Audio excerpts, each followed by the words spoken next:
Destaques do mês eleitos aqui no Seleção Sport TV. O Arrascaeta foi o craque do mês de abril, primeiro mês de Campeonato Brasileiro. Repetiu a dose em maio. Aí em junho a gente não fez a eleição por causa da Copa do Mundo de Clubes.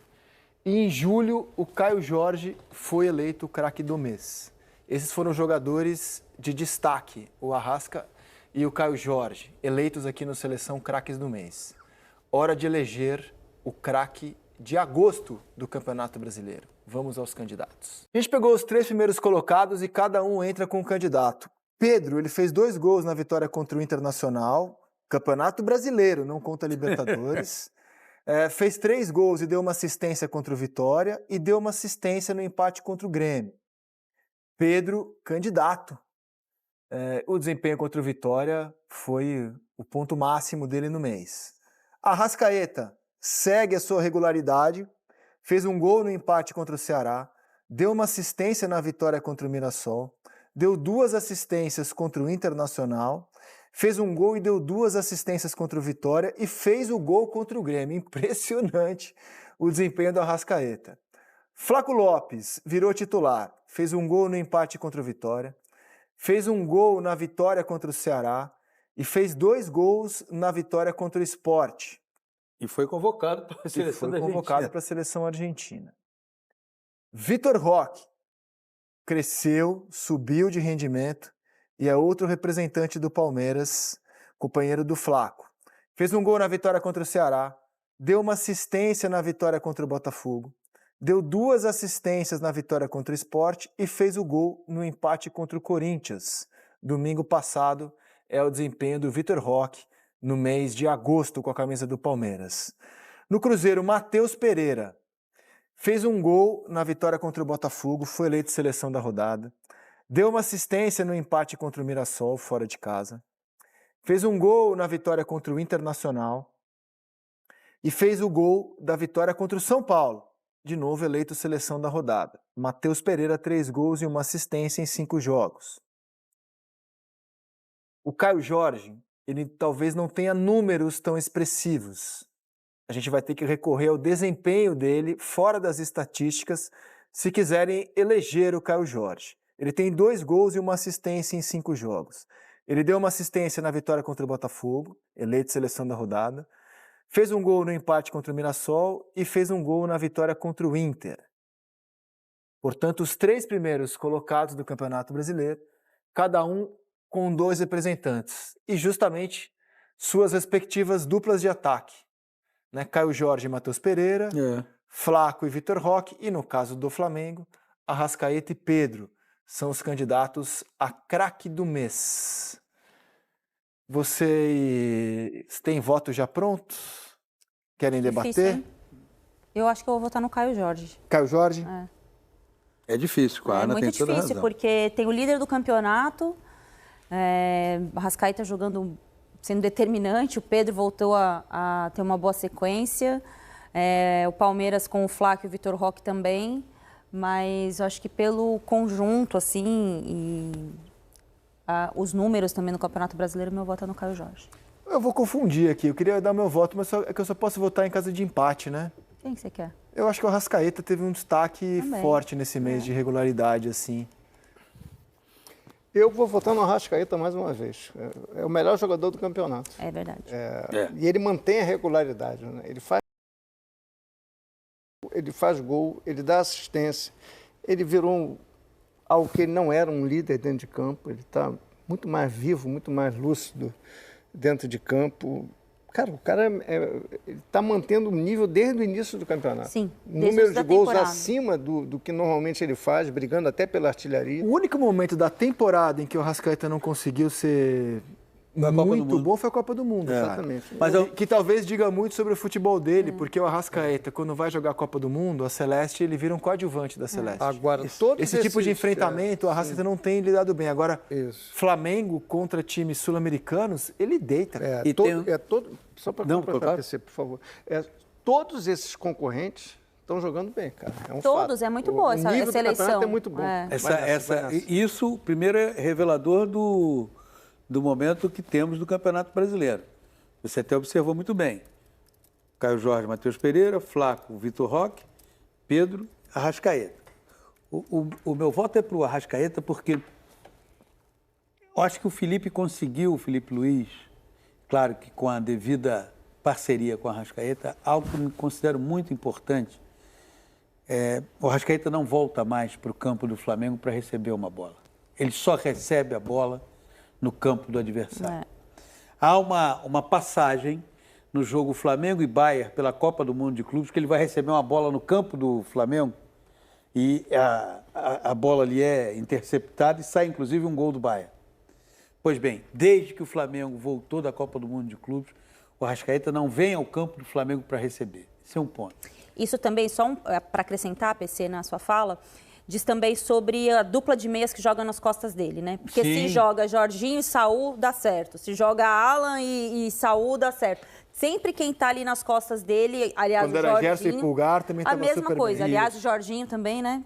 Que chegou assim, ó, tranquilinho, joga sem... Exato, não. 10 de 10, né? Então, é assim, o técnico percebeu aonde ele pode ser cada vez mais...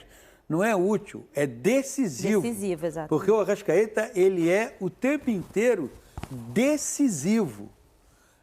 Com isso, o futebol dele só floresce. Ele hoje, melhor jogador do campeonato, como disse Lédio, eu concordo, e ele hoje é determinante no desempenho do Flamengo. E essa constância que vem desde abril, como mostra ali o painel, me fazem, mais uma vez, votar nele. Talvez até o grande desafio para o Arrascaeta o Uruguai está classificado, vem uma coisa, precisa oficializar a classificação, mas vamos lá. Vem aí uma Copa do Mundo e é numa Copa do Mundo ter esse protagonismo que ele já você vê em 18, ele perdeu a posição para o Bentancur. Sim, jogou 45 minutos. Não jogou em 22, ele foi reserva, até acho que foi um equívoco do Uruguai, porque quando ele entrou ele melhorou muito o time, mas o fato é que nesses enfrentamentos internacionais, o De La Cruz, por exemplo, tem mais protagonismo na seleção uruguaia, muito mais do que o Arrascaeta. Verdade. E pelo Flamengo ele não conseguiu. Agora, no cenário de futebol brasileiro, desde que veste a camisa do Cruzeiro, é sacanagem. É chicote debaixo do braço. É impressionante como ano após ano... Isso é uma boa métrica quando a gente fala dos jogadores que atuam no futebol brasileiro, quando a gente pede na seleção brasileira. Porque o nosso melhor jogador do futebol, né, não o melhor brasileiro, o melhor jogador atuando no futebol brasileiro é o Arrascaeta, ele tem dificuldade na seleção principal. E aqui, quando a gente também faz essa análise dos jogadores que atuam no futebol brasileiro, quando precisa ir para a seleção, a métrica é a mesma. Não é muita diferença. Não, porque não é tão óbvio assim, porque a gente fica o tempo inteiro, não, porque fulano tem que jogar na seleção, não sei quem tem que... se o principal jogador, o mais efetivo, que tem os números melhores, tem dificuldade na seleção do Uruguai, os outros que atuam aqui, os brasileiros, a métrica tem que ser a mesma, né? Não muda. Os enfrentamentos seguem sendo difíceis para os jogadores que atuam aqui. Mim, né? Então, assim, eu ficava louco no Mundial de Clubes. Não tem tanta diferença assim. Tem sim. Pô, gente... É uma coisa tão óbvia, né? Assim, eu acho que a gente perde tempo, inclusive. Mas não é óbvio, tá? Porque eu já vi várias discussões. Eu lembro que a época que o Edinaldo ainda era presidente da CBF, quando chega o Dorival, a fala era jogar com mais jogadores que atuam no futebol brasileiro. Eu falava, gente, isso é uma aberração, porque eu não quero descredibilizá-los. Tanto que fizemos, né? Os times brasileiros fizeram bons jogos no Mundial. Mas quando a gente fala do nível de enfrentamento, para o principal jogador que atua no Brasil é difícil, para o resto é difícil também. Pô. E uma questão de quando constatamos que há diferença, isso não significa dizer que não podem ser disputadas partidas mais intensas. Não é?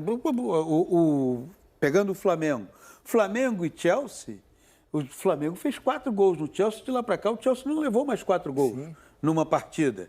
Agora, se você pegar o Chelsea já ali bem treinado, é claro que tem uma diferença. É demérito? Não é demérito. Mas é possível, em determinado confronto, você ter um jogo mais parelho? É possível. 3-1, né? Foi 3-1 o jogo. 3-1, perdão. 3-1, tudo bem, mas já é impressionante. Assim, cara, é duro explicar o óbvio, mas vou explicar. Não é a diferença do jogador sul-americano para o Isso. europeu. É o jogo. Dos times Isso aí. sul-americanos para os times europeus que estão repletos de sul-americanos. Porque várias vezes durante o Mundial, quando a gente falava assim, todo mundo, ai, nossa, mas a imprensa brasileira fala que os jogadores que atuam no Brasil estão no nível abaixo. Não são os jogadores, não, gente. Não é a imprensa brasileira, é o mundo. É o mundo, É o uma coisa mundo. óbvia. Os E tem- principais jogadores do futebol sul-americano estão na Europa, isso é óbvio, ululante. E perder tempo debatendo isso, eu acho É que andar em círculo. a gente deixa de debater coisas mais interessantes quando vem uma competição como a que acabou de passar nos Estados Unidos. Vamos eleger o gol do mês? Então, assim, aqui nesse painel, Arrascaeta, Caio Jorge e no próximo já terá mais um do Arrascaeta dominando a eleição de craque do mês. É uma uva taná, né? Vai envelhecendo, voando. Vamos agora eleger o gol do mês do Campeonato Brasileiro.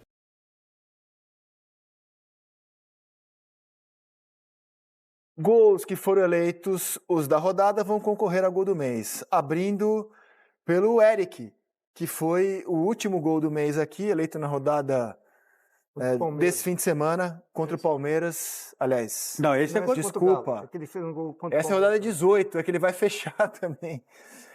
Não vai fechar, não, estou viajando. Essa é a rodada 18. Esse é o Eric, Palmeiras, esse do é o Vitória. Palmeiras Perdão, contra o Palmeiras, 2-2. O âncora viajou. Agora, Arthur Cabral, na rodada 19, contra o Fortaleza. É que o gol do Eric foi muito parecido com o que ele marcou. Foi no último domingo. Mas eu viajei, desculpem.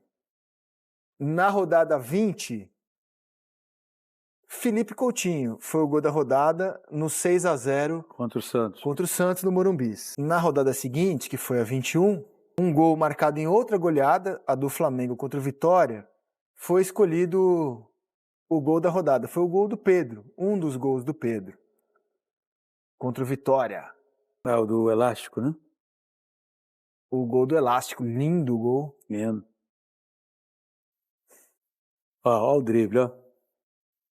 Então foi Lá Ribeirinho. Eric, Arthur Cabral, Felipe Coutinho, Pedro.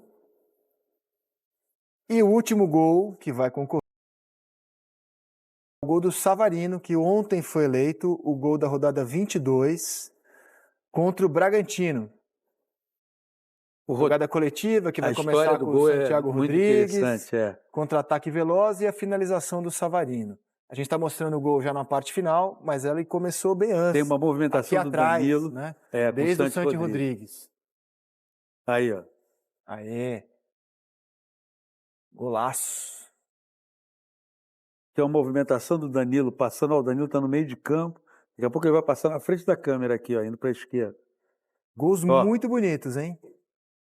Vou lembrar para vocês. Eric do Vitória, Pô, Arthur Cabral do Botafogo, Felipe Coutinho do Vasco, Pedro do Flamengo ou este gol do Savarino. De quem é o gol do mês, PC, para você? Rapaz, eu tô aqui entre o Eric, o Pedro e o Savarino. Eu vou adiantar meu voto. O meu é do Pedro. Pedro. Então já temos um voto. Pedro. Elástico e finalização com a perna de dentro da A área. plasticidade do gol do Pedro, embora tanto do Eric quanto do Savarino, e do Savarino ainda tem uma construção ali, a história do gol, mas a plasticidade, né? Gostei do gol do Coutinho também. E eu Mas fui, votar no vou com o Pedro. Pedro também. Lédio Carmona? Eu fiquei entre Coutinho, Pedro e Savarino. Pedro, o elástico é... Elástico E aí. finalização, né? Roda o gol do mês. Unânime, Pedro. Não é comum, né? Quer dizer, o pai do elástico chama-se Roberto Ribelino. E a vítima era o O Alcino. palco do elástico E é o Maracanã e o falecido jogo do Alcino. elástico Sabe que das, Vasco e Fluminense. das coisas mais legais que a gente fez aqui no dia seguinte, né, na terça-feira seguinte, a goleada do Flamengo, foi a gente fez um top 5 elásticos. Tinha 2 do Riva. Que diz que aperfeiçoou o drible, né? Que o drible ele aprendeu com um jogador da base do Corinthians e ele aperfeiçoou e popularizou o drible, né? O elástico.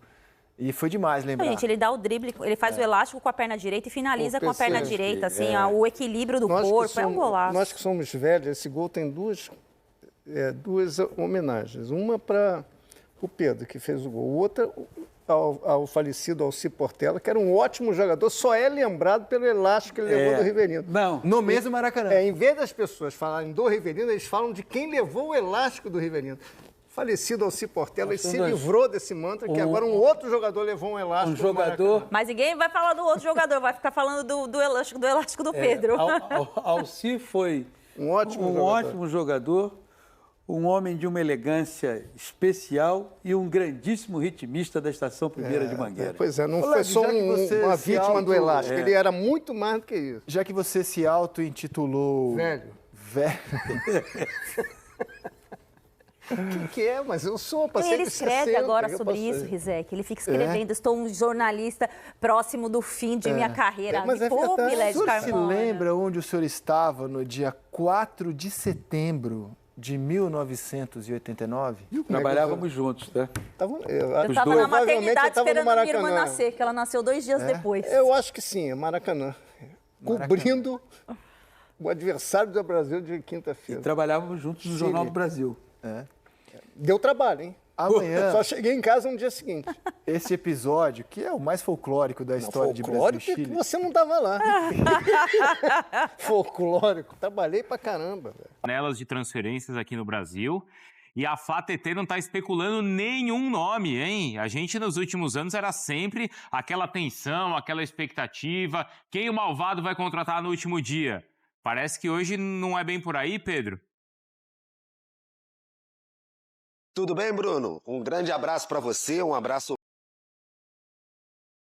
Mari, Jailson, enfim, todo mundo ligado com a gente. Pois é, um dia um pouquinho mais atípico, a gente pode dizer assim, nesse universo rubro-negro, mas o Flamengo considera que fez uma janela bem farta, bem bacana, né? Vou até pegar aqui para não esquecer.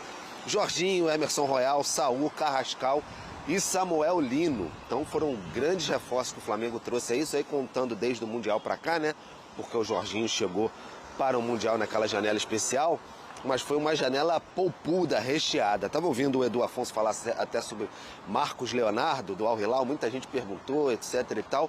O Flamengo garante que não procurou, mas houve uma procura por parte do staff do jogador. Parece que a situação não avançou, só que, enfim, os jogadores lá do Flamengo, o Boto até disse no último fim de semana, considera que todos eles são bem satisfatórios nesse momento para o Flamengo, etc.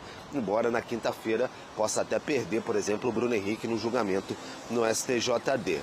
O Lohan e o Matheus Gonçalves saíram, deram adeus também, foram negociados.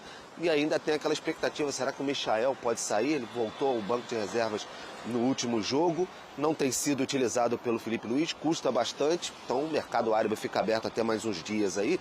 Tem sempre essa possibilidade, a gente nunca sabe. Fora isso, elenco de folga, volta apenas na sexta-feira, na Ninho do Urubu. O jogo é só dia 14 contra o Juventude, em Caxias do Sul. Até lá tenta recuperar o Alexandre na panturrilha esquerda e o Pulgar sendo trabalhado aí para, quem sabe, voltar já na segunda partida contra o Estudiantes pela Libertadores, se for possível, senão vai esperar mais um pouquinho.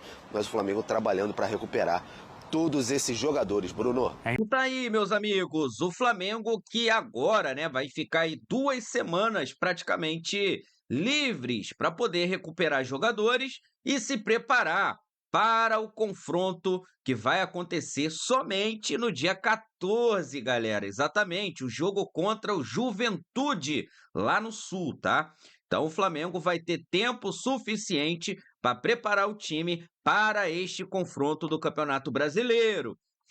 Meus amigos, bastante tempo aí sem Flamengo, né? Mas logicamente que os bastidores do Mengão estarão funcionando normalmente, os treinos, a recuperação dos atletas, inclusive, né, de olho aí no Eric Pulgar, que está para voltar, e todos os outros atletas também ali, né, que estão entrando em forma, como por exemplo o Carrascal, que terá aí um bom tempo para de uma vez por todas, né, ser introduzido nesse time do Flamengo com o técnico Felipe Luiz. Vou deixar aqui os créditos para o canal da ESPN Brasil e também para o canal do Sport TV. O link dele se encontra na descrição do vídeo como forma de crédito. Vou pedir a você que não é inscrito para se inscrever no canal, ativar o sino e deixar o like. Daqui a pouco eu volto e trago mais novidades para vocês. Afinal de contas, isso aqui é a nossa paixão, isso aqui é o nosso amor. Fui, nação!